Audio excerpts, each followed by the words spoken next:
지금 여러분은 한 편의 다큐가 아니라 한 나라의 비밀 역사를 마주하게 됩니다. 전 세계 학계가 충격에 빠졌고 멕시코 정부조차 인정한 믿기 어려운 진실. 0.4%의 집단이 멕시코를 조용히 바꿔왔습니다. 그들은 법을 만들고 경제를 움직이고 교육을 설계했습니다. 누구도 주목하지 않았던 단어 하나, 코레아노. 이제야 밝혀진 이들의 기원은 바로 120년 전 조선의 절망에서 출발한 이야기였습니다. 전 세계가 경외한 그 이름, 지금부터 그 정체를 공개합니다. 대체 무슨 일이 벌어지고 있었던 걸까요? 안녕하세요.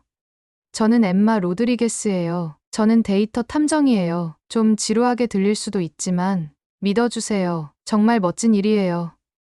저는 매일 숫자로 미스터리를 해결하면서 지내고 있어요. 뉴욕에 있는 큰 회사에서 일하고 있는데 여러 나라들이 어떻게 돈을 벌고 성장하는지 연구하는 곳이에요. 이런 상황을 상상해보세요. 평범한 화요일 아침에 저는 책상에 앉아서 커피를 마시며 컴퓨터 화면을 바라보고 있었어요. 사무실은 키보드 소리만 들릴 정도로 조용했어요. 창문 밖으로는 노란 택시들이 바쁜 거리를 달리는 모습이 보였었죠. 멕시코에 관한 보고서를 작성하고 있었는데 갑자기 뭔가 제 눈에 띄었어요. 너무 이상한 것이어서 커피 머그컵을 떨어뜨릴 정도였어요. 잠깐, 뭐지? 저는 혼잣말로 속삭였어요. 화면에 나온 숫자들이 전혀 말이 안 됐어요. 멕시코에는 아주 작은 그룹이 있었는데 전체 인구의 단 0.4%밖에 안 됐어요. 0.5%도 안 되는 거예요. 이게 얼마나 작은 숫자인지 이해하실 수 있도록 설명해드리면 여러분 학교에 학생이 1000명 있다고 상상해보세요. 이 그룹은 그 모든 학생 중에서 단 4명에 불과한 거예요. 그런데 정말 놀라운 건 이거였어요. 이 4명의 학생들이 어떻게든 학생회장도 하고 수석 졸업생도 되고 모든 운동팀의 주장도 하고 모든 학업 경연 대회에서도 우승하는 거예요. 사실상 학교 전체를 운영하는 거죠. 제가 멕시코에서 본 것이 바로 그랬어요. 이 작은 0.4% 그룹에는 다음과 같은 사람들이 있었어요. 최고 법원의 판사들, 최고 병원의 의사들, 대기업의 사장들, 인류 대학의 교수들, 중요한 결정을 내리는 정부 관리들. 이건 말이 안 돼. 저는 컴퓨터 화면을 보며 큰 소리로 말했어요. 이렇게 작은 그룹이 어떻게 모든 곳에서 이렇게 성공할 수 있지? 처음에는 컴퓨터가 고장 났다고 생각했어요. 아마 숫자들이 다 뒤섞인 것 같았어요. 데이터를 3번 확인했고, 4번 확인했고, 5번도 확인했어요. 그런데 매번 똑같은 패턴이 나타났어요. 이 사람들은 그냥 운이 좋은 게 아니었어요. 데이터를 보니 이들은 믿을 수 없을 정도로 똑똑했고, 거의 모든 사람들보다 더 열심히 일하고 있었어요. 이들의 회사는 더 많은 돈을 벌었어요. 이들의 학생들은 더 좋은 성적을 받았어요. 이들의 병원은 최고의 성공률을 보여줬어요. 하지만 가장 신비로운 부분은 아직 남아 있었어요. 데이터를 더 깊이 파보니 이 성공한 사람들을 모두 연결하는 한 단어를 찾았어요. 한국인. 한국.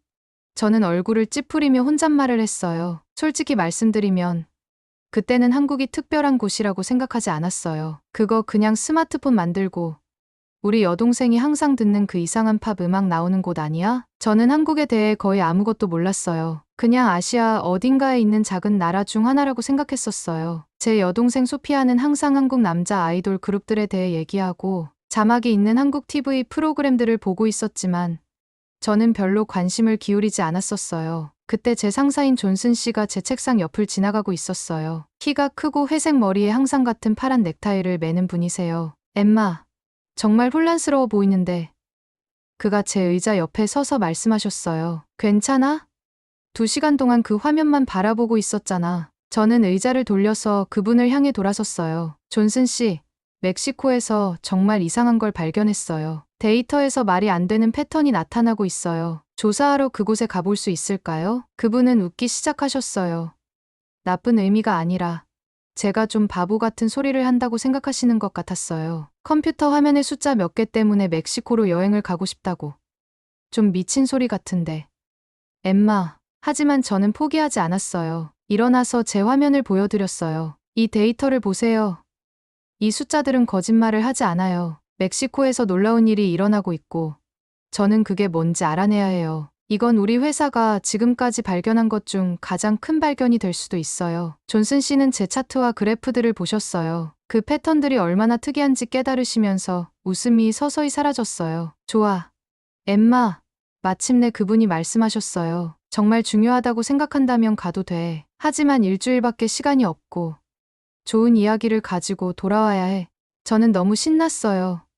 일주일 뒤, 저는 멕시코 시티로 가는 비행기에 앉아 있었어요. 창문 밖 아래쪽 구름들을 바라보면서도 여전히 이 한국인 연결고리는 아마 별로 중요하지 않을 거라고 생각하고 있었어요. 제가 역사상 가장 놀라운 이야기 중 하나를 발견하게 될 거라는 걸 전혀 몰랐어요. 이 여행이 한국에 대한 제 생각, 성공에 대한 생각, 그리고 사람들이 꿈을 절대 포기하지 않을 때 무엇이 가능한지에 대한 제 생각을 완전히 바꿔놓을 거라는 걸 전혀 몰랐어요. 비행기가 하강하기 시작했고 거대한 퍼즐처럼 펼쳐진 멕시코 시티가 아래로 보였어요. 저 아래 어딘가에 제가 찾고 있던 답들이 있었어요. 저 아래 어딘가에 제 마음을 완전히 뒤흔들어 놓을 이야기가 있었어요. 멕시코 시티에 도착했을 때 가장 먼저 느낀 것은 더위였어요. 마치 오븐 속으로 걸어 들어가는 것 같았죠.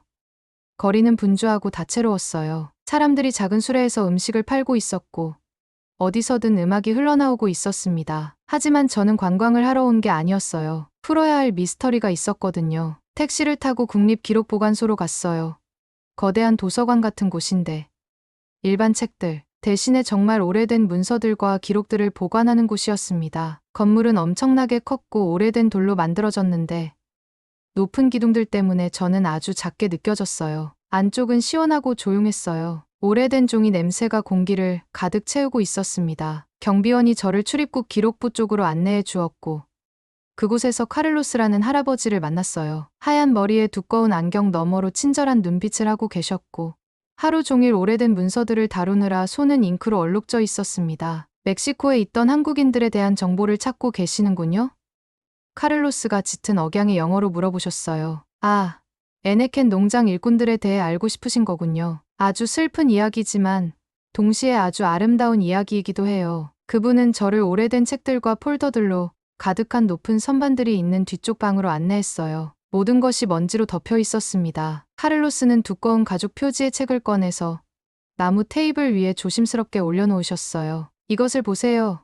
하시면서 바랜 노란 글씨가 있는 페이지를 펼치셨어요. 잉크가 너무 오래되어서 검은색이 아니라 갈색이 되어 있었습니다. 1905년 4월 4일 한국에서 온 133명이 프린스 조지오라는 배를 타고 멕시코에 왔었어요. 저는 더 가까이 몸을 기울여 봤어요. 한국 글자와 스페인어 알파벳으로 쓰인 이름들이 있었어요. 나이도 적혀 있었는데 어떤 사람들은 16살처럼 어렸고 다른 사람들은 50살이 넘었었습니다. 그들은 농장에서 좋은 일자리를 얻을 수 있을 거라고 생각했었어요.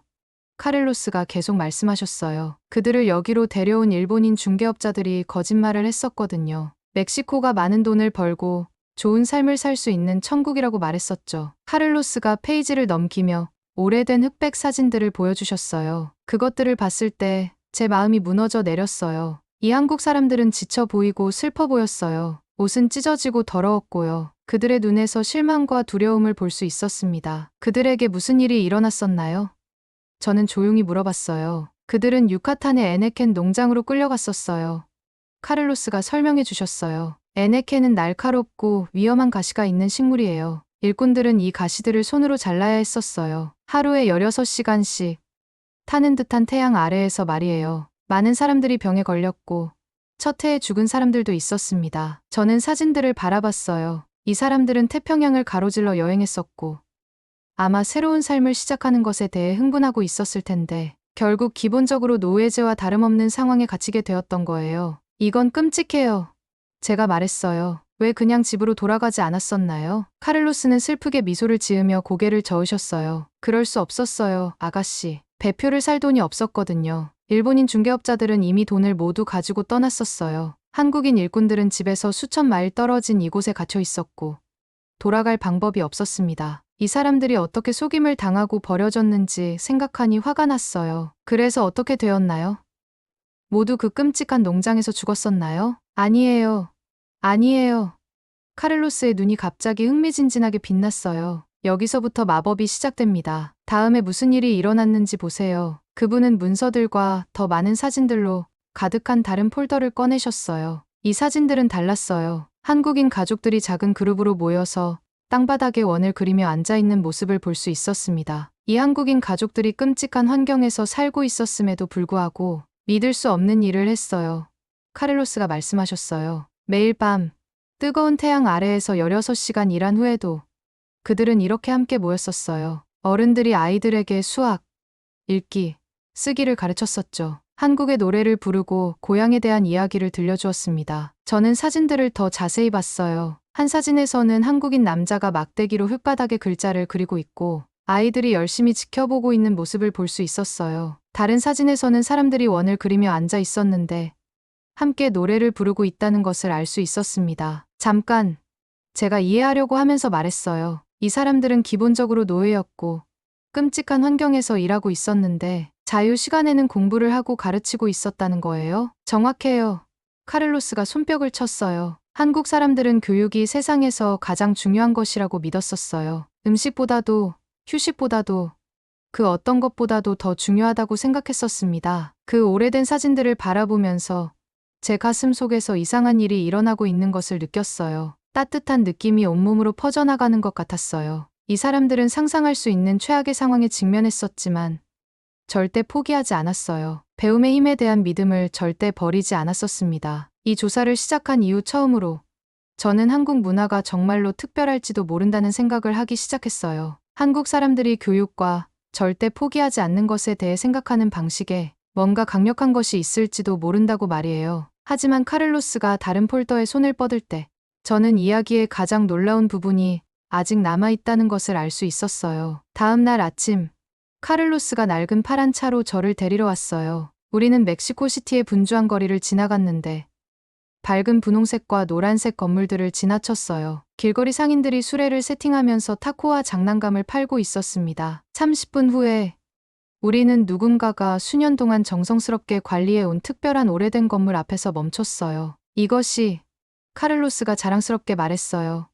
1910년에 지어진 최초의 한국 멕시코 학교예요. 에스쿠엘라 코레아 멕시코라고 불러요. 저는 큰 나무 문이 있는 하얀 돌 건물을 올려다봤어요. 입구 위쪽에는 스페인어와 한국어로 새겨진 글자들이 오래된 친구들처럼 나란히 앉아 있는 것을 봤습니다. 잠깐, 저는 헷갈리면서 말했어요. 이 가난한 한국인 일꾼들이 학교를 지었다고요.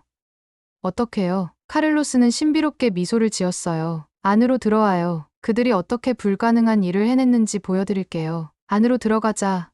저는 숨을 들이켰어요. 벽들이 오래된 사진들로 덮여 있었어요. 나무 책상에서 두꺼운 책으로 공부하고 있는 아이들의 사진을 봤어요. 한국 국기와 멕시코 국기가 모든 사진에서 함께 걸려 있었고요. 어떤 사진들은 아이들이 칠판에 글을 쓰고 있는 모습을 보여주었는데 스페인어 단어들이 아름다운 한국 글자들과 섞여 있었습니다. 이것을 보세요. 카를로스가 1910년에 액자에 든 문서를 가리키며 말했어요. 학교가 우리의 한국 유산과 우리의 멕시코, 고향 모두를 기리기 위해 지어졌다고 적혀 있었습니다. 이 가족들은 모든 동전을 아꼈어요. 카를로스가 설명했어요. 그들은 그 끔찍한 농장에서 거의 아무것도 벌지 못했어요. 하지만 매달 그들은 동전들을 항아리에 넣었어요. 절반은 조국 한국으로 보내서 독립투쟁을 도왔고 나머지 절반은 이 학교를 짓는 데 사용했었습니다. 저는 오래된 나무 책상을 만져보면서 100년 전에 한국 아이들이 여기서 두 언어를 배우고 있었던 모습을 상상했어요. 갑자기 은빛 머리를 가진 할머니가 나무 지팡이를 짚고 걸어 들어오셨어요. 이분이 로사 김이에요. 카를로스가 말했어요. 85세이시고 이분의 증조할아버지가 최초의 133명 한국인 중 한 분이셨어요. 로사가 확고하게 제 손을 잡았어요. 환영해요, 아가씨. 저는 그분 옆에 앉았어요. 증조할아버지는 어떤 분이셨어요? 로사의 눈이 멀리 바라보는 듯해졌어요. 성함이 김영우셨어요. 도착하셨을 때 23세셨고 아무것도 읽을 수 없으셨어요. 한국어도 스페인어도 말이에요. 하지만 매일 밤 16시간 일을 마치고 아이들을 가르치시며 말씀하셨어요. 교육은 아무도 너희에게서 훔쳐갈 수 없는 보물이다라고 말이에요. 로사가 오래된 가족 사진들을 보여주셨어요. 제 증조할아버지는 사업가가 되셨어요. 저희 할아버지는 이 학교에서 선생님이 되셨고요. 저희 아버지는 의사가 되셨어요. 제 형은 변호사가 되었고 저는 대학 교수가 되었어요. 저는 사진들을 바라봤어요. 각 세대가 더 성공해 보였지만 모두 똑같은 결연한 눈빛을 하고 있었어요. 매 세대마다 더 나아졌어요. 로사가 미소를 지으며 말씀하셨어요. 우리가 특별해서가 아니라 절대 배우기를 멈추지 않았기 때문이에요. 그것이 한국인의 방식이에요. 교육이 우선, 항상 말이에요. 저는 소름이 돋는 것을 느꼈어요. 이들은 단순히 운 좋은 사람들이 아니었어요. 포기를 거부했던 용감한 133명으로부터 100년 전에 시작된 전통을 이어가고 있었던 거예요. 이것은 정말 놀라워요. 저는 속삭였어요. 어떻게 당신들의 공동체가 그렇게 오랫동안 강할 수 있었었나요? 로사의 미소가 더욱 커졌어요. 당신은 아직 가장 좋은 부분을 듣지 못했어요. 최근에 일어난 일이 있는데 그것이 우리를 그 어느 때보다도 한국인인 것을 자랑스럽게 만들었어요. 로사는 의자에 몸을 기대며 눈을 반짝이셨어요. 약 10년 전에 말씀하셨어요. 우리 공동체에 마법 같은 일이 일어났어요. 우리가 절대 가능하다고 상상하지 못했던 일이 말이에요. 그게 뭐였어요? 저는 더 가까이 다가가며 물어봤어요. 한국 문화가 전 세계에서 멋있어졌어요. 로사가 손뼉을 쳤어요. 갑자기 멕시코의 모든 사람들이 한국 TV 프로그램을 보고 한국 음악을 듣고 한국 화장품을 사고 싶어 했어요. 젊은 사람들이 한국어 단어를 배우고 한국 배우들처럼 옷을 입으려고 했었죠. 저는 놀라서 그분을 바라봤어요. K-팝과 한국 드라마가 실제로 당신들의 공동체에 도움이 되었다는 말씀이세요? 로사는 너무 웃으셔서 눈에서 눈물이 났어요. 그럼요. 제 손녀 소피아에 대해 말씀드릴게요. 지금 16살이에요. 어렸을 때는 자신의 한국 이름을 부끄러워했어요. 친구들에게 스페인어 중간 이름으로 불러달라고 말했었죠. 정말요? 왜요? 저는 물어봤어요. 학교의 몇몇 아이들이 그 애를 놀렸거든요. 눈을 찢어진 모양으로 당기면서 다르게 생겼다고 놀렸어요. 제 마음이 아팠었죠. 로사가 슬프게 말씀하셨어요. 하지만 그 다음에 모든 게 완전히 바뀌었어요. 로사는 휴대폰을 꺼내서 긴 검은 머리를 가진 아름다운 10대 소녀의 사진을 보여주셨어요. 이게 지금의 소피아예요. 모든 친구들이 질투해요. 소피아가 한국어를 할 수 있고 한국 문화에 대해 알고 있거든요. 그들이 소피아에게 한국어 단어를 가르쳐 달라고 간청해요. 한국 드라마를 설명해 달라고 하죠. 학교에서 연예인 같은 존재가 되었어요. 저는 믿을 수 없었어요. 그러니까 한류 그 모든 케이팝과 엔터테인먼트가 한국계 멕시코인들의 삶을 더 좋게 만들었다는 거네요. 훨씬 더 좋아졌어요. 로사가 말씀하셨어요. 100년 넘게 우리는 보이지 않는 존재였어요. 사람들은 우리가 존재한다는 것을 몰랐어요. 하지만 이제는 한국인이라는 것이 사람들이 존경하는 특별한 것이 되었습니다. 그 다음 며칠 동안 저는 많은 성공한 한국계 멕시코인들을 만났어요. 사라박 박사님은 35세밖에 안 되었지만 이미 멕시코에서 가장 중요한 판사 중 한 분이었어요. 사업가 루이스 김은 500명을 고용하는 3개의 회사를 소유하고 있었고요. 아나 최 교수님은 정부가 학교에서 아이들을 가르치는 방법을 바꾸는 일을 도와주고 계셨어요. 그들 모두가 저에게 같은 말을 해주었어요. 우리는 한국계 멕시코인인 것을 자랑스러워해요. 우리의 한국인면은 우리에게 열심히 일하고 교육을 존중하는 것을 가르쳐 주었어요. 우리의 멕시코인면은 우리에게 따뜻하고 우리의 새로운 나라를 사랑하는 것을 가르쳐 주었습니다. 가장 큰 놀라움은 제 마지막 날에 왔어요. 로사가 저를 특별한 행사에 초대해 주셨는데 정부가 한국 이민자의 날을 기념하고 있었어요. 어디에나 한국 국기와 멕시코 국기가 있었어요. 한국 음식과 멕시코 음식이 함께 제공되고 있었고요. 사람들이 전통 한국 한복과 멕시코 민속 의상을 나란히 입고 있었습니다. 멕시코 대통령이 저를 울게 만든 연설을 했어요. 우리 국민의 0.4%인 이 사람들이 우리에게 그들 마음의 100%를 주었습니다. 그들은 우리나라를 더 강하고 더 똑똑하고 더 좋게 만들었어요. 그들은 우리에게 다르다는 것이 숨겨야 할 것이 아니라 축하해야 할 것임을 보여줍니다. 들으면서 저는 중요한 것을 깨달았어요. 제가 처음에 한국에 대해 완전히 틀렸었던 거예요. 이것은 단순히 핸드폰과 팝 음악을 만드는 작은 나라가 아니었어요. 한국 문화는 아름답고 강력한 것을 만들어냈어요. 포기하지 않고 서로를 돕고 교육이 세상을 바꿀 수 있다고 믿는 사람들을 말이에요. 저는 한국 문화를 그렇게 쉽게 무시했던 것이 부끄러웠어요. 이 한국계 멕시코인들이 제게 한국에는 제가 상상했던 것보다 훨씬 더 많은 것이 있다는 것을 보여주었거든요. 뉴욕으로 돌아가는 비행기에서 저는 제 놀라운 발견에 대해 생각했어요. 그 신비로운 숫자들이 저를 가장 놀라운 이야기 중 하나로 이끌었던 거예요. 133명의 사람들이 100년 전에 희망과 결단력만을 가지고 멕시코에 왔어요. 끔찍한 고난을 겪었지만 교육과 열심히 일하는 것에 대한 믿음을 절대 잃지 않았어요. 세대에서 세대로 그들은 놀라운 것을 만들어냈습니다. 저는 모든 것을 바꾼 0.4%라고 제목을 붙인 보고서를 썼어요. 하지만 진짜 제목은 배우기를 절대 포기하지 않을 때 일어나는 일이었어야 했어요. 이제 K-팝을 듣거나 한국 프로그램을 볼 때 저는 단순히 엔터테인먼트만 생각하지 않아요. 한국 문화의 놀라운 힘을 생각해요. 바다를 건너서 교육에 대한 사랑으로 세상을 바꾼 133명의 용감한 사람들을 생각합니다. 이 이야기는 끝나지 않았어요. 지금 이 순간 한국계 멕시코인 아이들이 열심히 공부하고 큰 꿈을 꾸고 세상을 더욱 좋게 만들 준비를 하고 있어요. 교훈이 뭘까요?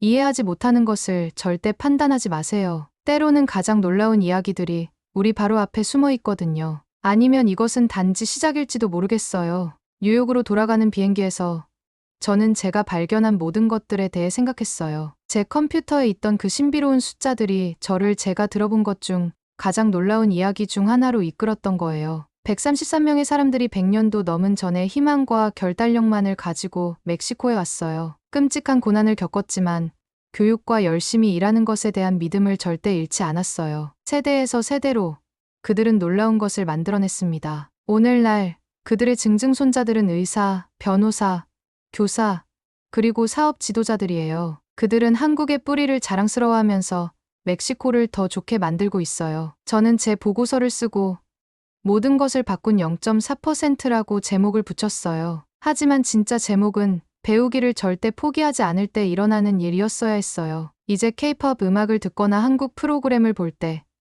저는 단순히 엔터테인먼트만 생각하지 않아요. 한국 문화의 놀라운 힘과 지혜를 생각해요. 바다를 건너서 교육에 대한 사랑으로 세상을 바꾼 133명의 용감한 사람들을 생각합니다. 그리고 아시겠어요? 이 이야기는 끝나지 않았어요. 지금 이 순간 멕시코 어딘가에서 한국계 멕시코인 아이들이 열심히 공부하고 큰 꿈을 꾸고 세상을 더욱 좋게 만들 준비를 하고 있어요. 교훈이 뭘까요? 이해하지 못하는 것을 절대 판단하지 마세요. 때로는 가장 놀라운 이야기들이 우리 바로 앞에 숨어 있으면서 발견되기를 기다리고 있거든요. 아니면 이것은 단지 시작일지도 모르겠어요. 오늘의 사연은 여기까지입니다. 앞으로도 계속해서 감동적인 이야기로 찾아올게요. 구독과 좋아요, 알림 설정 꼭 부탁드립니다. 다음 이야기도 많이 기대해 주세요. 오늘도 시청해 주셔서 감사합니다.